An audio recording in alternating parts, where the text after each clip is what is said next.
Thank you very much for inviting me into this amazing forum and for the opportunity to add my threads to the tapestry and also to add maybe a node into the connections that have been made.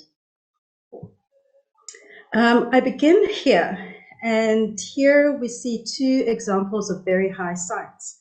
The one on the left-hand side is the science that's allowing us to speak to each other right now. It is the science that is predominantly based on the binary system. The one on the right-hand side is an indigenous science, a very high science, because not only does it use the binary system, but it also uses base 4, it also uses base 8, and up to base 16.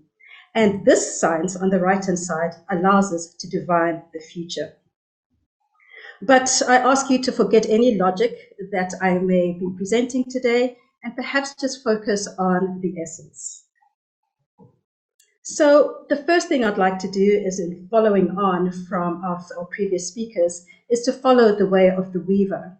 And one of my great inspirations in nature is learning from weaving tapestries. And who are the greatest tapestry weavers? None other than the little weaver bird who we see here weaving this particular nest. And what we know from the weaver is that they exhibit industrious precision. Especially the female is the quintessential one who makes sure that industrious precision is effected. And when we go into the desert here in Africa, in South Africa, into the Namibia desert or into the Kalahari desert, we find that where resources are small, these weavers come together and they build these giant structures, which are social weavers, where they share limited resources, still in this industrious precision, and therefore allow for sustainability, strands of sustainability, lessons from nature. And how, in an indigenous paradigm, do we learn from these weaver birds? We find this also in the south, in the southern Africa, and in many of our African countries, and indeed in many of the indigenous cultures around the world, in weaving fractals. From an African perspective, particularly, these fractals are woven by weaving in the fractals of nature, the fractals of the universe. And when we weave these into our clothes, when we weave them into the baskets, when we weave them into all artifacts, then we're actually weaving and healing, because we're aligning the fractals of nature into our own personal state of being. The next way of nature that I'd like to follow is the way of the river. And I'd like to follow one particular river in particular. And I'd like to take this journey with one particular animal in the great tapestry of animals that are out there. And that is the elephant, the keeper of memory, the matriarch. And these elephants roam along all these rivers of Africa. But I'd like to focus particularly on this river here, the Niger River in West Africa. Now, the Niger River has a very peculiar route. The Niger arises about 250 kilometers from the Atlantic Ocean in the Guinea Highlands. And if it were to follow the ways of science as we know it, the efficient route, it would go from the highlands and it would empty out all the way into the Atlantic Ocean, following those 240 kilometers. But the Niger River defies natural science, or what we assume to be natural science, and defies efficiency. Instead, it chooses to move away from the Atlantic Ocean and it moves into the desert.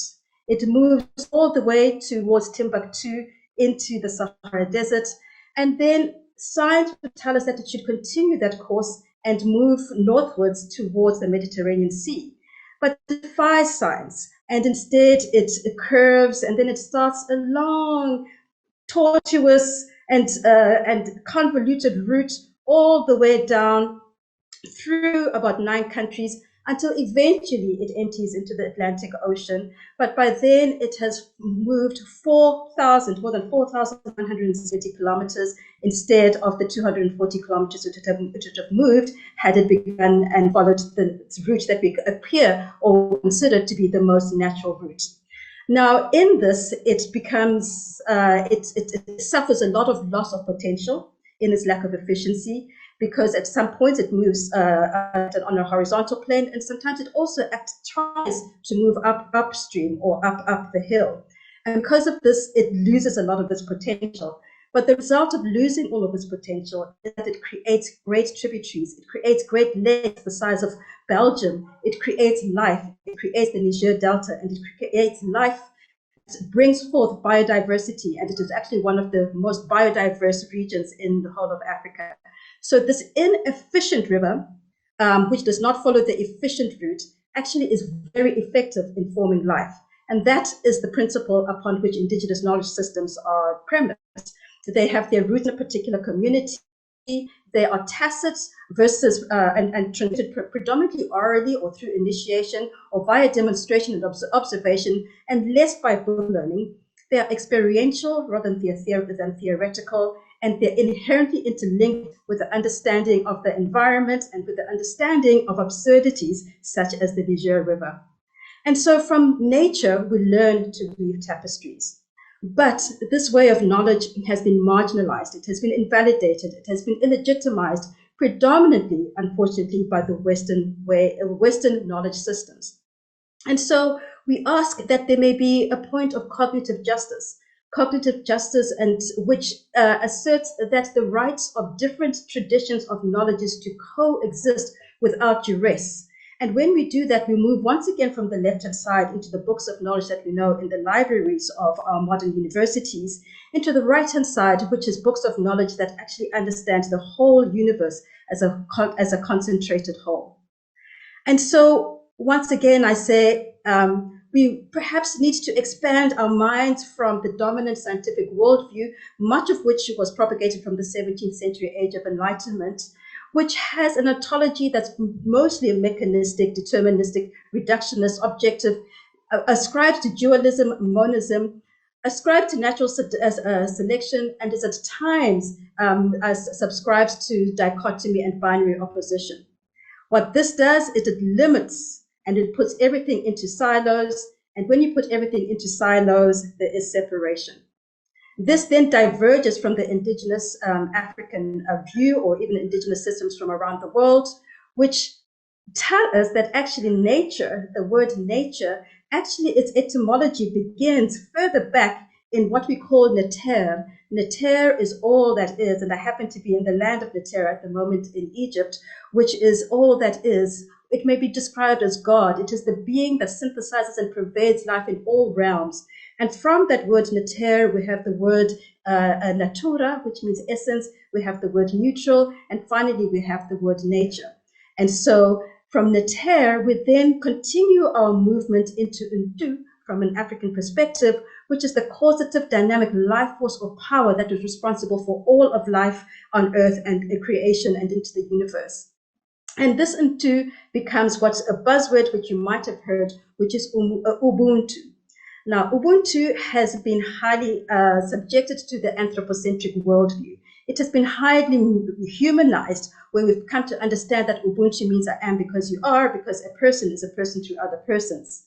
However, when we go beyond the anthropocentric view of Ubuntu, we understand that Ubuntu tells us that there is Untu, this suffix called Untu, actually is available through the eminent, through reasoned beings, through humans.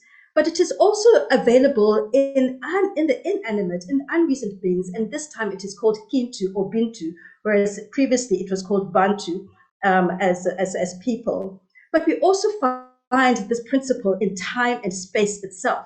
And what we find in African indigenous knowledge is that the idea that time and space collapse into a single continuum, which quantum physics only discovered in the past 100 years, this has been known in time since time immemorial and pre-time in indigenous knowledge systems. And then finally, Untu weaves its way through Kuntu, which is the intangible, which are modalities, which is however we're feeling while we're here today or from the beginning of the session.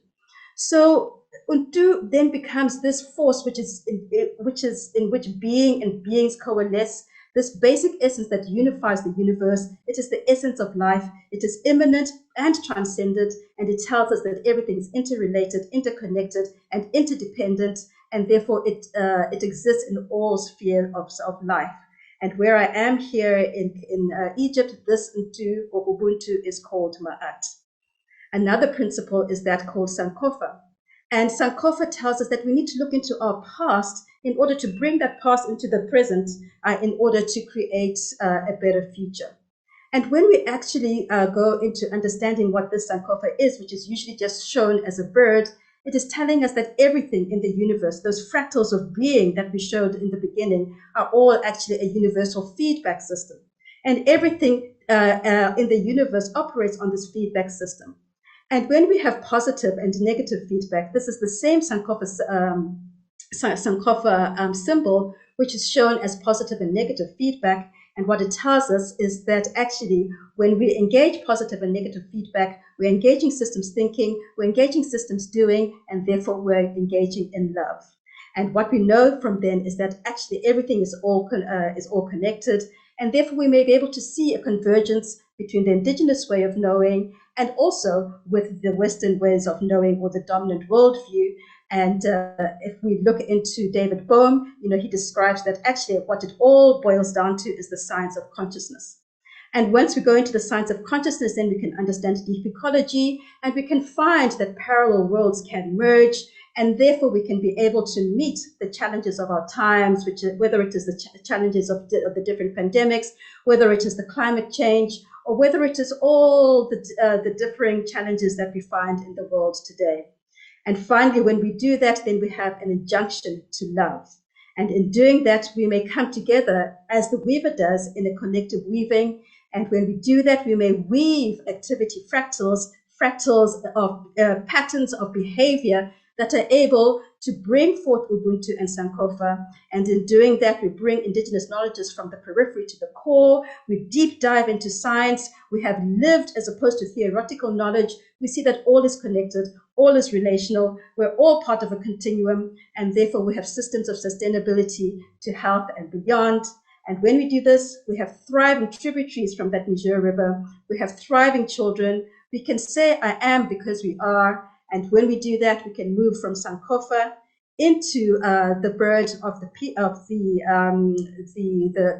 Ubuntu bird.